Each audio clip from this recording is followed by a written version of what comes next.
Shalom Bapak Ibu Saudara, pada kesempatan ini saya ingin sharing firman Tuhan dan saya percaya melalui firman Tuhan yang kita dengar hari ini akan memberkati kita dan akan membawa kita semakin mengenal Tuhan lebih dalam lagi. Tema yang saya angkat hari ini adalah 3 pesan utama kitab Wahyu. Mari kita baca Wahyu 3 ayat 10 sampai ayat 11. Karena engkau menuruti firman-Ku untuk tekun menantikan Aku, maka Aku pun akan melindungi engkau dari hari pencobaan yang akan datang atas seluruh dunia untuk mencobai mereka yang diam di bumi. Aku datang segera. Peganglah apa yang ada padamu, supaya tidak seorang pun mengambil mahkotamu. Dalam Wahyu 3 ayat 10 dan ayat 11 ini ditujukan kepada jemaat di Philadelphia yang berbicara tentang jemaat yang setia kepada Tuhan. Tetapi kalau kita membaca 2 ayat ini, maka kita akan mendapati bahwa 2 ayat ini merupakan gambaran dari keseluruhan pesan dari isi kitab Wahyu secara garis besar. Memang saudara, untuk mempelajari kitab Wahyu sangat sulit. Mengapa? Karena kitab Wahyu memuat banyak gambaran-gambaran yang akan terjadi pada masa yang akan datang. Dan ada begitu banyak penafsiran yang bisa kita dapati tentang isi kitab Wahyu. Tetapi satu hal yang saya percaya, bahwa Roh Kudus akan menuntun kita untuk memahami isi kitab Wahyu, sehingga kita dapat mengetahui apa yang Tuhan kehendaki dan apa yang akan terjadi, sehingga kita bersiap-siap menantikan kedatangan Tuhan yang sudah tidak lama lagi. Tetapi pada kesempatan ini saya tidak akan membahas secara detail kitab Wahyu, tetapi saya akan membahas 3 pesan utama dari kitab Wahyu. Pesan utama yang pertama yaitu pada akhir zaman akan ada masa yang sukar dan penyesatan besar-besaran. Dalam kitab Wahyu kita membaca tentang 7 meterai, 7 sangkakala, dan 7 cawan yang semuanya menggambarkan peristiwa dahsyat yang akan terjadi di akhir zaman. Ada kesukaran-kesukaran yang besar. Kesukaran-kesukaran yang besar itu berupa penyakit yang mematikan, seperti yang terjadi pada tahun ini, pandemi COVID yang begitu luar biasa, yang telah menelan jutaan nyawa, banyak orang yang meninggal karena virus COVID ini. Kesukaran-kesukaran yang besar juga berupa bencana alam yang dahsyat. Ada gempa bumi, ada gunung meletus, ada banjir bandang, dan masih banyak lagi bencana alam yang lain. Ada kelaparan di mana-mana. Kemudian ada peperangan yang terjadi. Kita mengetahui, saudara, ada kelompok melawan kelompok yang lain. Ada etnis yang satu melawan etnis yang lain. Bahkan bangsa melawan bangsa. Dan hari-hari ini kita mengetahui bahwa Taliban sudah menguasai Afghanistan.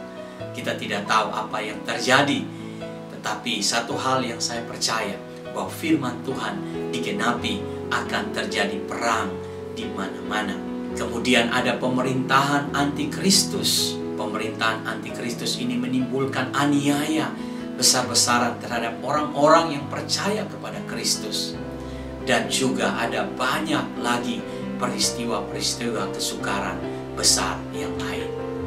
Akan ada masa pencobaan besar yang akan terjadi atas umat manusia di bumi, dan semua orang akan diuji imannya.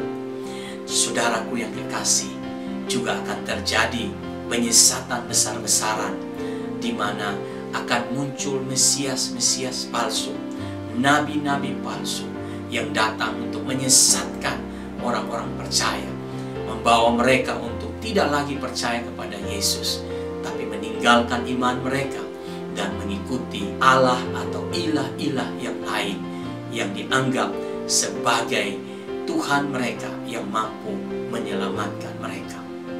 Di dalam Wahyu 3 ayat 10, di situ ditulis akan ada hari pencobaan yang akan datang atas seluruh dunia untuk mencobai mereka yang diam di bumi. Bapak Ibu Saudara yang kekasih di dalam Yesus Kristus, kemudian pesan utama yang kedua adalah kedatangan Tuhan Yesus yang kedua kali akan terjadi. Mengakhiri semua sejarah manusia di bumi akan terjadi kedatangan Yesus yang kedua kali. Dalam Wahyu 3 ayat 11, firman Tuhan berkata, "Aku datang segera." Tuhan pasti datang. Walaupun mungkin ada sebagian orang yang merasa bahwa begitu lama dan merasa bahwa Tuhan tidak datang-datang. Tapi sebagai hamba Tuhan, saya ingin mengatakan kepada saudara bahwa Tuhan Yesus pasti datang untuk kedua kalinya. Dalam 2 Petrus 3 ayat 9, firman Tuhan berkata, Tuhan tidak lalai menepati janjinya. Sekalipun ada orang yang menganggapnya sebagai kelalaian, tetapi ia sabar terhadap kamu, karena ia menghendaki supaya jangan ada yang binasa, melainkan supaya semua orang berbalik dan bertobat. Bapak Ibu Saudara, Tuhan masih sabar untuk memberikan kesempatan kepada semua umat manusia. Ia memberikan waktu kemurahan supaya banyak orang yang bertobat dan percaya kepadanya untuk menerima anugerah keselamatan. Tuhan tidak ingin satu orang pun binasa, sehingga dia masih memberi waktu dan ruang kepada semua orang untuk datang kepadanya. Kemudian pesan utama yang ketiga dari kitab Wahyu adalah penghakiman Tuhan akan terjadi atas semua manusia. Pada akhirnya semua orang akan menghadap takhta pengadilan Kristus, di mana Tuhan Yesus akan menjadi hakim atas semua orang dan menentukan kemana tujuan akhir dari setiap orang. Apakah masuk dalam siksaan yang kekal, yaitu api neraka, atau ke dalam surga yang kekal. Bagi orang-orang yang percaya kepada Tuhan Yesus, penghakiman Kristus tidak ada hubungan lagi dengan selamat atau tidak selamat. Kita semua akan diselamatkan. Namun penghakiman Kristus itu hanya menentukan apakah kita mendapatkan pahala atau mahkota sesuai dengan apa yang kita lakukan selama kita hidup di dunia ini.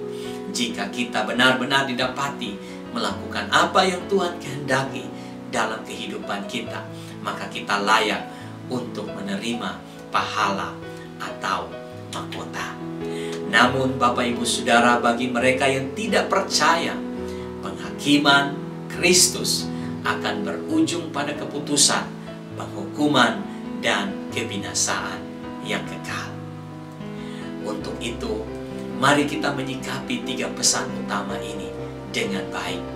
Apa yang kita harus lakukan sebagai bentuk ketaatan kita kepada firman Tuhan dalam menyikapi situasi akhir zaman ini, dalam menyikapi kedatangan Yesus yang sudah tidak lama lagi, dan dalam menyikapi hari penghakiman yang pasti terjadi.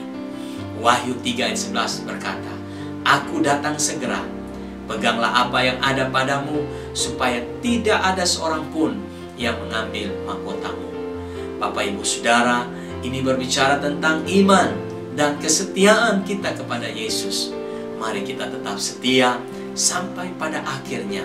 Kita tetap tekun untuk mengikuti Tuhan, dan kita tetap mengasihi Tuhan di dalam segala hal, sampai kita menerima mahkota kemuliaan yang Tuhan sudah sediakan bagi kita. Kiranya sharing firman Tuhan kali ini memberkati kehidupan kita. Haleluya. Amin.